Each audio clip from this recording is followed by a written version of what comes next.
इतिहास अभ्यासक इंद्रजित सावंतांना धमकी दिली आणि ती देताना छत्रपती शिवरायांबद्दल वादग्रस्त वक्तव्य करण्यात आलं। असे आरोप असलेला प्रशांत कोरटकर पोलिसांना काही सापडत नाहीये। पोलिसांनी त्याचा महाराष्ट्रासह मध्य प्रदेशातही शोध घेतला, मात्र आता तर तो दुबईला पळाल्याचं बोललं जाते।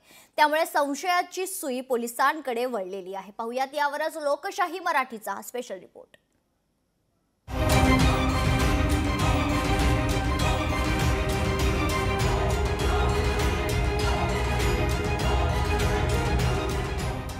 प्रशांत कोरटकर दुबईला पळाला। नागपूर ते दुबई व्हाया कोलकाता। प्रशांत कोरटकरला अटक कधी होणार? हा जो तुम्ही फोटो पाहताय तो आहे मोस्ट वॉन्टेड प्रशांत कोरटकर आणि या फोटोतलं ठिकाण आहे दुबई।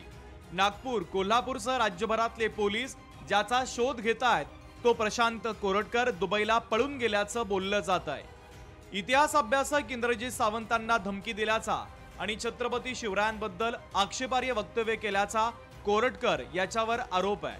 त्याच्या विरोधात कोल्हापूरसह राज्यातील अनेक पोलीस स्टेशनमध्ये गुन्हा दाखल आहे। मात्र पोलीस त्याच्या मागावर असताना तो दुबईला पळून गेल्याची चर्चा आता रंगलेली आहे। प्रशांत कोरटकर काही दिवसांआधी इंदूरमध्ये असल्याची माहिती होती। मध्य प्रदेशातील अनेक भागात तो लपून बसला होता अशीही माहिती आहे।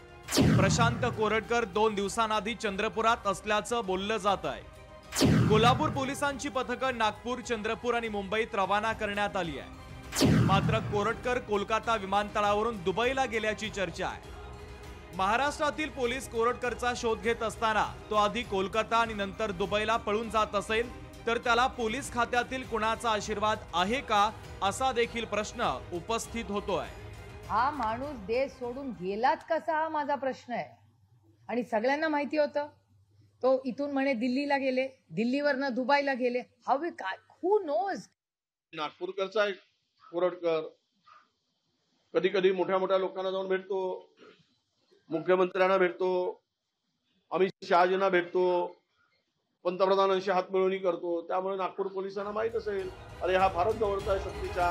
महत्त्वाचं म्हणजे सत्ताधाऱ्यांचे नेते सुधीर मुनगंटीवार आणि अमोल मिटकरी यांनीही कोरटकरला अटक करायला हवी असाच सूर अडवलेला आहे। पोलिसांनी योग्य चौकशी केली पाहिजे, तपास केला पाहिजे। पोलिसांच्या बाबतीमध्ये कारण नसताना गैरसमज पसरणं हे काही योग्य नाही आणि या दृष्टीने पोलिसांनी कसून तपास करून या संदर्भात अटक केली पाहिजे। पोलिसांची दिशाभूल करण्याकरता प्रशांत कोरटकरनी अशा प्रकारे आगाऊपणा केलेला आहे। मात्र या सगळ्या एकंदरीत प्रकरणामध्ये पोलिसांची दिशाभूल करणे हा सुद्धा कायद्याने गुन्हा आहे। तो कुठेही कोलकाता किंवा दुबईला नाही। माझं स्पष्ट म्हणणं आहे चंद्रपूर ते नागपूरच्या दरम्यान तो लपला असावा।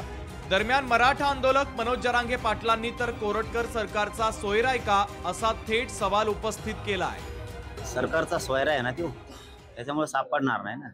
बाकीचे असते तर आतापर्यंत नसले कशात तरी मध्ये टाकले असते, नसले कशात। त्याच्यावर देशद्रोहाचा गुन्हा दाखल करून त्याला जेवढ्या मकोकासारख्या जेवढ्या कलमा आहेत तेवढ्या त्याच्यावर टाकल्या पाहिजे। कोरटकर दुबईला पळून गेल्याची चर्चा रंगल्यावर पोलिसांनी आता लुकआउट सर्क्युलर जारी केलंय।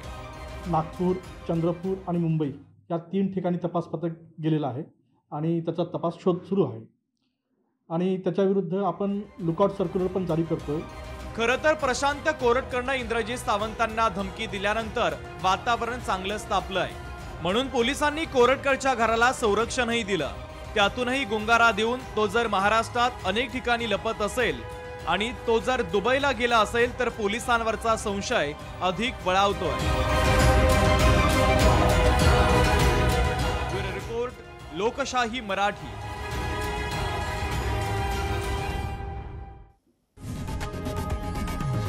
लोकशाही मराठी ऐका, पहा, जागरूक रहा।